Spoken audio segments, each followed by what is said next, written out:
आप सब मेरे को तो जान ही गए होंगे। अपन बहुत दिनों बाद मिले हैं, करीब 4 साल बाद। But welcome again to my classes. तो अपन ने इतने सालों से मैथ्स पढ़ ली। जब मैं फर्स्ट सेकेंड में थी तो मेरे को इतना ही आता था, तो मैंने आपको टेबल सिखाई, कुछ जनरल नॉलेज की चीज़ें बताई। बट आज मैं आपको कुछ नया सिखाने वाली हूँ, वो है हिस्ट्री। मेरे को ये भी पता है कि हिस्ट्री में बहुत लोगों को प्रॉब्लम्स होती है in learning dates, but we will learn history today in a interesting way. तो सबसे पहले मैं आपसे ये पूछना चाहती हूँ, हिस्ट्री का क्या मतलब होता है, क्या होती है history? History is the study of change over time. History में हम पुराने चीज़ों के बारे में पढ़ते हैं, जैसे जैसे टाइम चेंज होता है वैसे वैसे उसके बारे में पढ़ते जाते हैं। और in Greek words it's Historia, और उसका मतलब होता है इन्वेस्टिगेशन। तो हम पुराने ज़माने में जाके इन्वेस्टिगेशन करते हैं ताकि हमें उसके बारे में ट्रू चीज़ें मिले। तो आज मैं आपको हिस्ट्री पढ़ाऊंगी, और उसमें भी एनसीईआरटी बुक के फर्स्ट लेसन, जो ऑल ओवर क्लास 7 का, जो all over India NCERT book चलती है। तो let's start with the lesson 1, और उसका नाम है ट्रेसिंग चेंजेस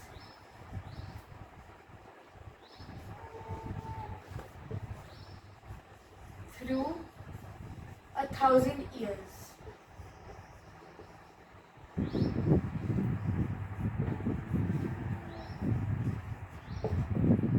अब आपको इसके मतलब आपको लेसन के नाम से ही पता चल गया होगा कि ट्रेसिंग चेंजेस, ट्रेसिंग मतलब इन्वेस्टिगेटिंग चेंजेस ओवर 1000 years, मतलब इसका मतलब ही हिस्ट्री है।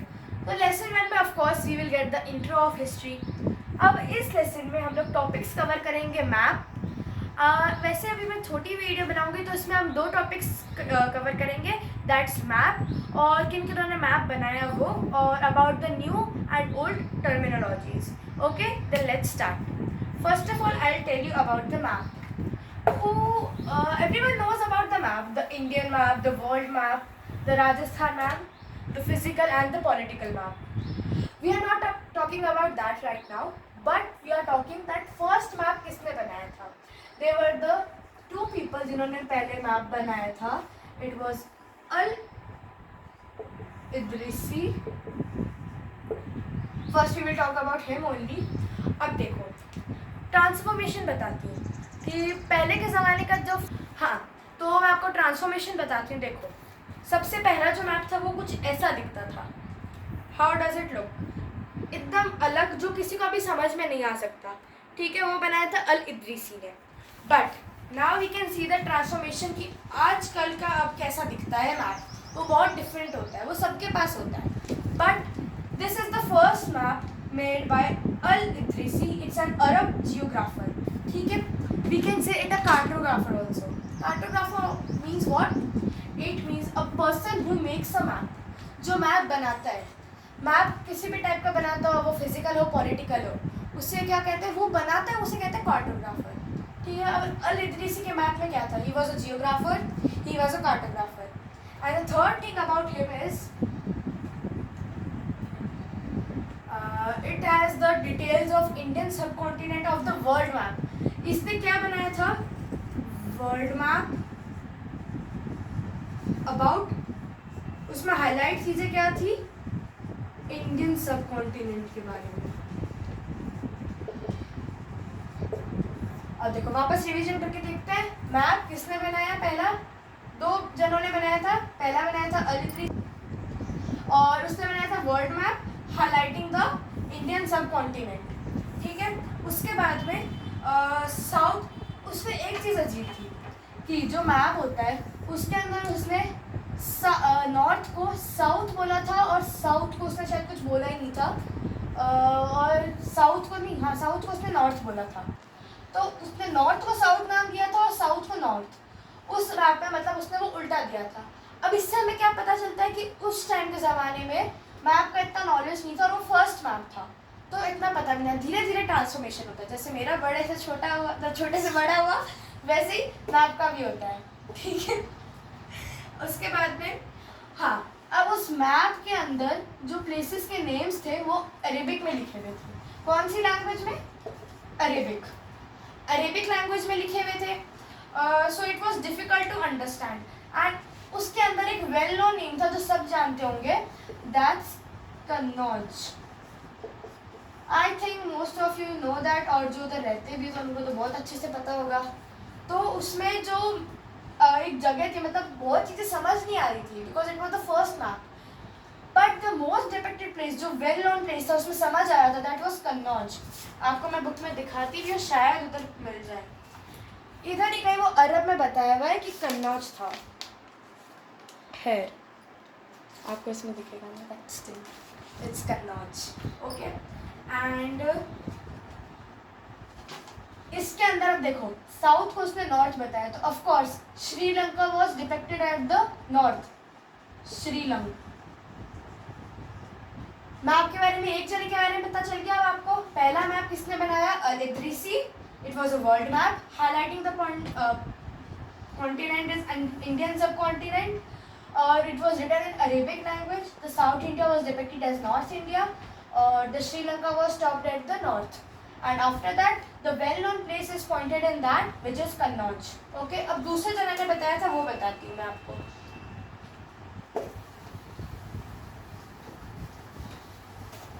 हाँ, अब जो दूसरे ने मैप बनाया था, इट वॉज फ्रेंच कार्टोग्राफर। उसका नाम नहीं लिखा हुआ था, ठीक है, उसमें बस इतना ही पता मेंशन किया हुआ, it was a French cartographer.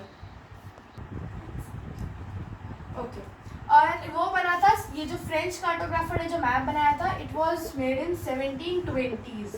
Okay, और जो अरब वाले ने बनाया था, अल-इद्रिसी ने, it was in 1154 CE।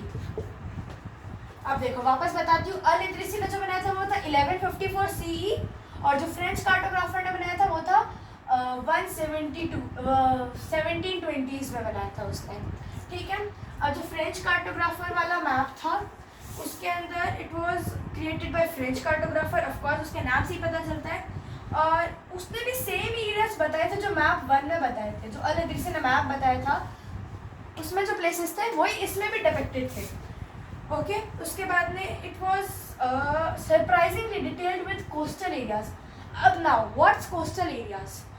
The areas nearby coast. Coast मतलब सी समुद्र के पास में जो होता है, जैसे कि अपन का गोवा, ठीक है, उसके पास में समुद्र है और वहाँ पे घर है, रहने की जगह। आप लोग कोई ना कोई तो गया होगा तो उसे पता होगा, ठीक है। तो वो जो गोवा है वो एक कोस्टल एरिया है, ठीक है, तो दैट्स कोस्टल एरिया। और उस मैप 2 में कोस्टल एरिया ज़्यादा अच्छे से बताए गए थे, डिटेल्ड थे। उसके बाद में it was used by European sellers, it was used by European sailors and merchants, and it was used by merchants। तो वापस देखते हैं हम एक बार मैप 2 पे। Map 2 was made by French cartographer in 1720s, and it has depicted the places same as map 1, and surprisingly it showed the coastal areas more, well known coastal areas, मतलब उसके अंदर बहुत अच्छे से कोस्टल एरियाज को point out करा हुआ था। And last it was used by European sailors and merchants. And remember the map 1 was made by Al Idrisi, and in map 2 the name is not given, but it was a French cartographer. Okay, so we will move to the next topic now.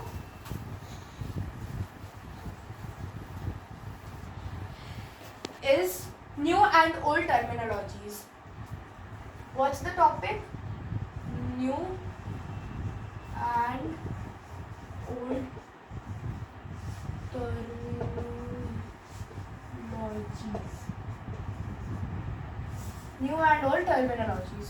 Now what's terminology? The term Hindustan.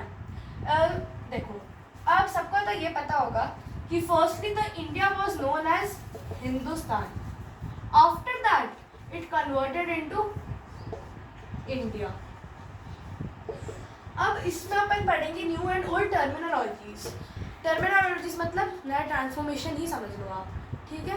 अब उसके अंदर क्या था,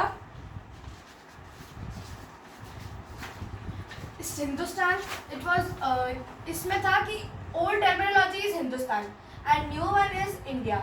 हिंदुस्तान पहले कहते थे, India अब कहते हैं। उसके बाद में द टर्म वाज फर्स्ट, अब ये जो टर्म हिंदुस्तान था first use by Minhaj-e-Siraj in 13th century. Which century? 13th century. This word, the terminology Hindustan, was first used by Minhaj-e-Siraj in 13th century, and he is a chronicle. Who was Minhaj-e-Siraj? He was a chronicle. He was a chronicle, which was a Persian chronicle, and उसने हिंदुस्तान के बारे में areas बताए थे Punjab, Haryana and the land between river Ganga, जैसा आप जानते हैं, गंगा एंड यमुना. कौन सी दो रिवर्स थी उसमें डिपिक्ट करी हुई? Ganga and Yamuna. He describe, अब now listen properly, he described Hindustan. Who described? Minhaj-e-Siraj in 13th century. He was a chronicle, described Hindustan by the areas of Punjab, Haryana and the place between Ganga and Yamuna. Ganga and Yamuna are the two rivers. ठीक है. अब पहले हमने बता दी, तो first chronicle was Minhaj-e-Siraj in 13th century.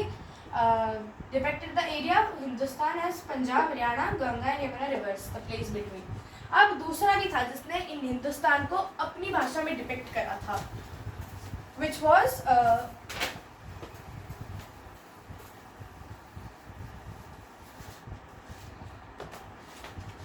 उसके बाद में in 16th century.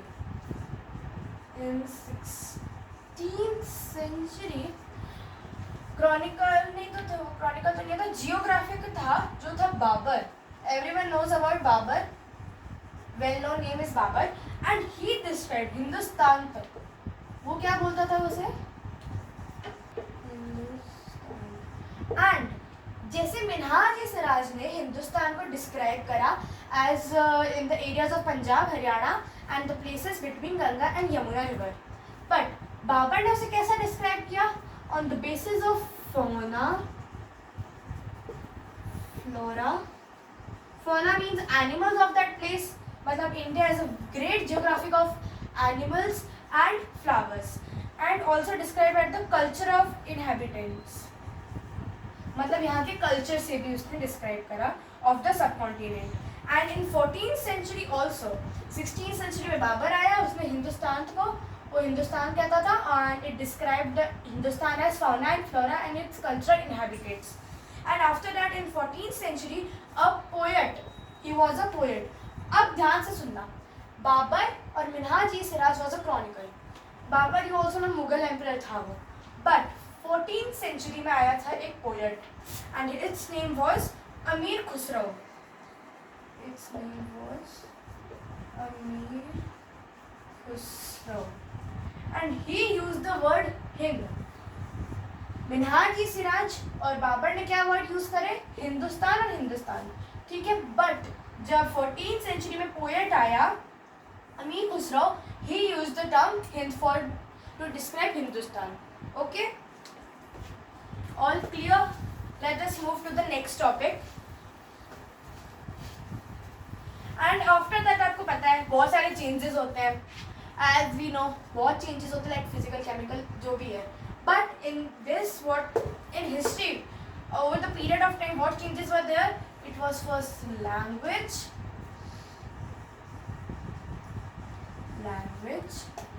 and then it was meaning of the words,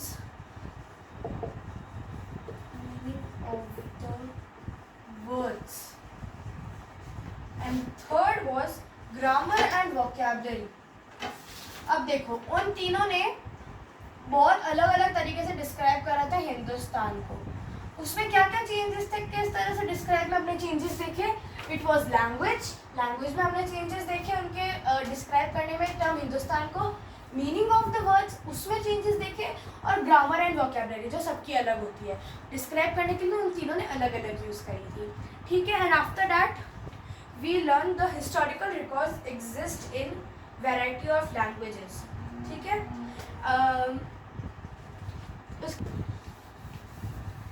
अब जो दूसरा टॉपिक है historical rigors exist in the variety of languages that we will learn in the part 2.